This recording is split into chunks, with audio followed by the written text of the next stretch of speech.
Hello, I'm Josh. This is session 2 of the online video workshops that I'm doing for the Harris, for you to watch, for us to share ideas on. This session is on public speaking. The last session was on confidence, and there's lots of crossovers with these two things, but this is specifically public speaking, presenting, talking in a big group. We're going to go through some tips and different things that we can talk about that might help if it's something that you sort of want to work on a bit. So to kick off, a question is, what does it mean to present? What does it mean to be presenting in front of other people? I think you could argue that every day you're presenting, whenever you're talking to somebody else, whenever you're working with people, you're talking to them and you are public speaking. I think that then there's obviously an extreme level of where you might be presenting to a group of 30 people or talking on a table of 10 people that are all there ready to listen, and it's a bit more intimidating. One thing to keep in mind is that before you've even spoke, there are people looking at you and sort of trying to get an idea of who you are and maybe like judging you from different things. Those things that they may be judging are what you're wearing, your body language, and then when you start to speak, maybe the tone of your voice. Like for example, now I'm speaking really clearly. I probably wouldn't be speaking this clear if I was just talking to my mate who was sat there. Because maybe be a bit more casual, but there is different tones and different ways we talk when we speak in different settings. As I mentioned, clothing as well. Now you might think, if I'm going to go and speak publicly to a big business, then I need to wear a suit. But I would actually say the opposite, or I would say at least think about it and just think about yourself. Think about what you want to wear that makes you comfortable. You don't want to be worrying about your public speech whilst also worrying about how uncomfortable you are in the clothes that you're wearing. Whatever makes you feel comfortable is a tip that I would say. Now, for any form of public speaking or working in a big group, preparation is absolutely key. And now, again, something else that people will always talk about, preparation, of course, but I'm talking about these things to bring it to the forefront. And this is so important when you're talking about what we're talking about today. Preparation is so important because without knowing what you're going to be saying or presenting in the most confident way, then you're going to then maybe stutter over your words or be worried about how things are going to come across. Say, for example, if I'm telling you these things now and I'm not confident about what I'm saying because I've not prepared it very well, then I'm going to sort of present it a bit awkwardly because it's not all made sense in my head before I present it to you. So I would always say, if you're asked to do a public speech, or if you're asked to talk with a group on specific topics, do your research, do your preparation. There's nothing wrong with writing notes in a book and bringing that book with you to glance over or to read or make notes while you're there in the session, but be prepared, be ready. You can 100% see when somebody hasn't thought about what they're going to say in advance or prepared it. You can see that they're thinking about it maybe a bit more than they would be if they'd done the preparation. So preparation is always key. If you aren't confident or believe in what you're saying, it definitely shows. And it goes back to what I was saying in the confidence session last time. Don't be afraid to ask the silly question. It's the same sort of thing as that. Be confident about what you're saying and what you've presented to say because it's what you think and it's what you want to share. So don't be afraid of sharing it. Body language. So body language is really, really important, and only 7% of communication is received verbally. When you're looking at someone, that 93% is actually body language or, gesturing to something or eye contact, the way you're presenting yourself. So it makes it even more important to not fidget and to make sure you're giving eye contact and to make sure that you're presenting yourself well. So I've got a little task now, which is, using what we've spoken about just now with body language and presenting. I want you to look at this quote from Dr. Seuss. Today you are you, that is truer than true. There is no one alive that is youer than you. So thinking about that, I want you to practice your body language and practice your articulation. Practice this, finding your voice, finding the confidence in what you're saying. I want you to just repeat this in your head over and over again. So, today you are you, that is truer than true. There is no one alive that is youer than you. And it's sort of irrelevant what the words mean. And what I'm really focusing on for this is I want you to think about your body language, think about how you're presenting this. And it's a little bit tongue twistery, so it's good that you get it down and that you're confident with what you're saying, so that then when now you practice saying that over and over again, you can really look at yourself and think, what am I doing with my body? What am I doing?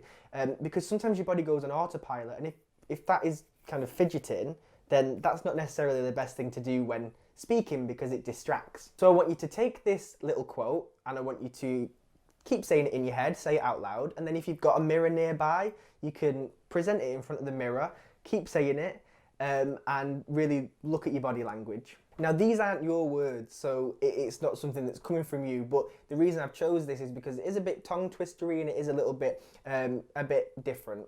So it does make you think a little bit. But what I want you to do is I want to make sure that when you're saying it, you're still being truthful to yourself. So you don't have to put on a voice when you're reading it because it rhymes and it sounds like you should say it like that, because that's what I did the first time I did it. Just say it how you would say it once you've got your head around what you're saying.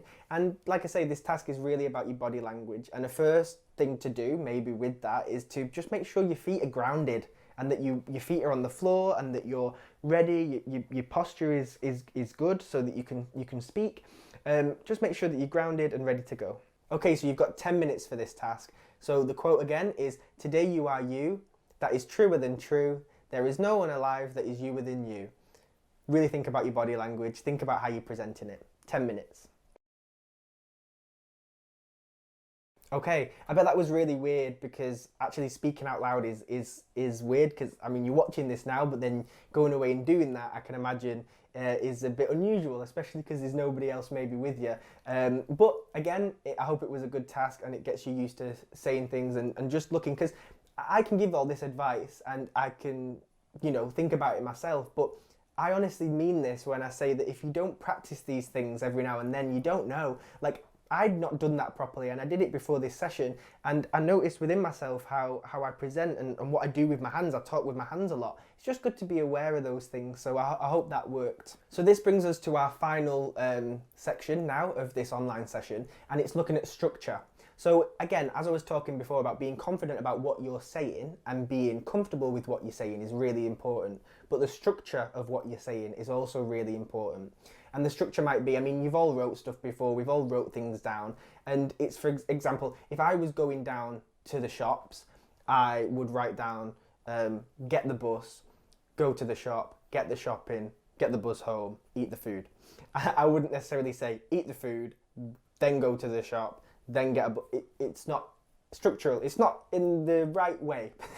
And I know that's a bit of a silly example, but by the same respect, it is actually the same as if you're going to go and speak publicly.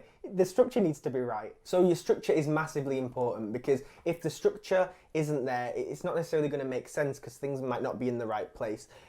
So with your structure, that also includes maybe trimming stuff down. So if you want to talk about something, write down your key points. You don't necessarily need to write a full script.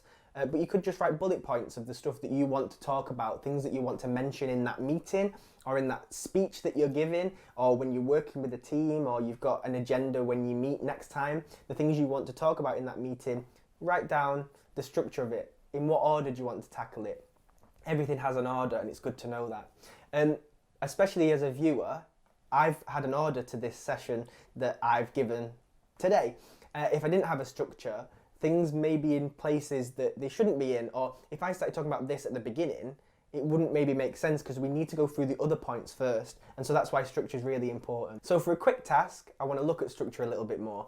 And so first off, I want you to write down a little bit about you, something that you wouldn't mind sharing if you had to. And so this is a little bio about you. So I want you to just write out who you are. That might be your name, your age, maybe something little about yourself that you like, a hobby that you like to do, for example. How you got involved with the Harris, or maybe if you're not involved with the Harris yet, why you want to be involved with the Harris, or why you're watching this video right now, what led you to watch it. And then to finish off, what do you want to achieve? What do you want to achieve by watching this video? What do you want to achieve by doing more work at the Harris? So they're just the three things. I want to give you 15 minutes to write this down. It doesn't need to be too much, it can just be a small bit, but it's looking at the structure of that. If you started to tell me what you wanted to achieve, I kind of want to know a bit about you first, so that's why it's at the beginning. So I want you to write this down now. You've got 15 minutes. Pause the video. Give yourself however much time you need, but I'd recommend 15 minutes, and then we will join back.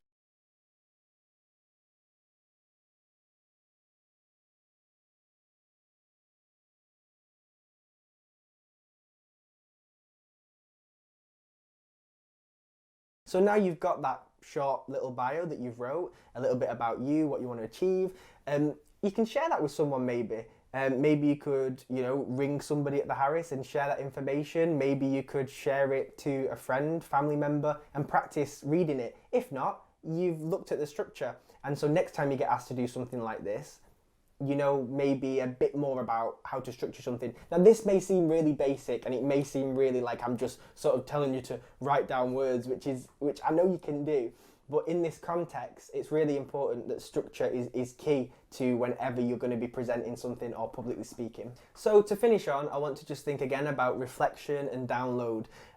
So with the reflection of this, one thing I really want you to go away and think about now is think about when you are the most you and that you're being yourself. Who are you with? What do you look like? What are you wearing that's comfortable? It's a really nice activity to do because, there's nothing to say that that's not how you are when you're presenting a genuine part of yourself. So with those little bios that you just wrote about yourself, there's no reason why you wouldn't be the same reading them to me or a group of people than you are if you with your family or your friends that you're comfortable with.